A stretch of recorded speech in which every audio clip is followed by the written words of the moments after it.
I felt like I floated up the front stairs. Then I made sure the screen door didn't slam and took my shoes off and went in and sat on my bed. I hadn't remembered to make it that morning, so I got up and tucked the sheets in and fluffed up the pillow like Mama does. I sat back on the bed and looked down at my hands. They were acting like nervous little sparrows, too, so I squeezed them between my knees. I reached in my pocket and took out this shiny, shiny shoe. When me and the Woopoo were trying to grab it away from each other, the back part had gotten ripped. Man, that shoe was ripped like it was made of paper. The picture of the little white boy with the girl's hairdo and the dog was torn and right in half. All that was left was the dog smiling at me like he'd just eaten a cat. I tried to remember if I'd been mean to Joey this morning. I guess I hadn't. I never did tell her how she helped Byron save my life in the water. I guessed I should have. Where'd you go? How'd you get back here so fast? How come you changed your clothes? My ears had decided to work again. I looked up toward the door, but stopped looking when I saw the white, frilly socks standing on the wooden floor in front of my door. I guess the Woopoo was taking Joey around for her last visits. I was afraid to look up. I was afraid to look at her face. I knew I'd see the Woopoo's rope tied around her waist. Hi, Joey, was all I could think of saying. Where's Mama and Daddy? Oh, you'll probably get to see them next. He takes you around to see your family before you go. She sat beside me on the bed. I still wouldn't look at her. I dropped the shoe and used my knees to stop the sparrows from fluttering around. Oh man, this was very scary. I'd seen the two little girls on the grass in the red and blue dresses, and I didn't want to see my little sister that way too. What's wrong with you, Kenny? How come you're looking so funny? I guess I should have told you thanks for saving my life, huh? Is it too late to tell you that? Joey didn't say anything for a second, and then got up off the bed. Why are you acting so crazy? Where are Mommy and Daddy? What's that you dropped? What are you trying to hide? She picked her shoe up from where I'd dropped it. Oh, Kenny, whose shoe is this? What did you do to it? It's yours, Joey. I got it from the wool poo. You better quit trying to scare me, Kenny, or I'm gonna tell Mama. This better not be my shoe, or you're in big trouble, Buster. Joey walked out of the room, but I still couldn't look at her.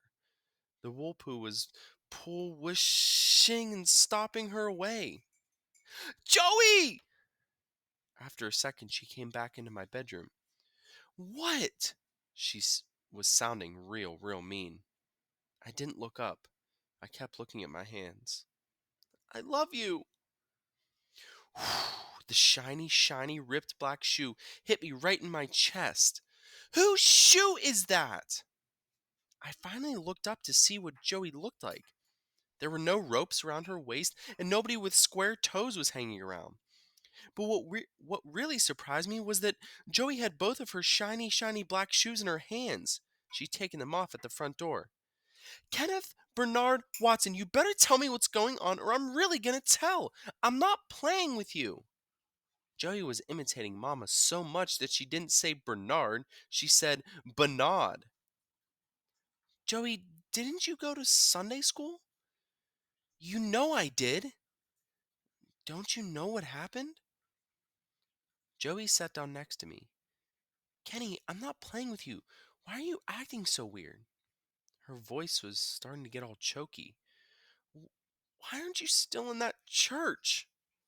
It was so hot in there that I went and stood on the porch and saw you. Saw me? Where? Kenny, you'd better stop this nonsense. You know you waved at me from across the street. You know when I tried to come to you and you kept laughing and running in front of me. You know I chased you all the way down the street. Joey got a funny look on her face. But you had on different clothes. Joey's voice was getting higher with everything she said, and when she was done, she was sounding real crazy. Joey, I. That's it!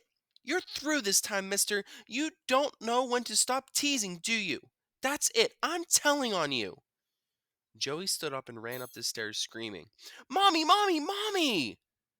I could hear Grandma Sands moving around upstairs, and she finally clumped down the steps and came into my room.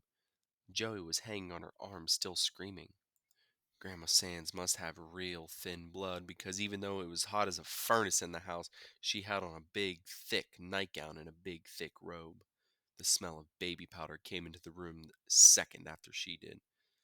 What on earth are you all doing raising this much cane this early in the morning? Joetta, honey, stop that noise.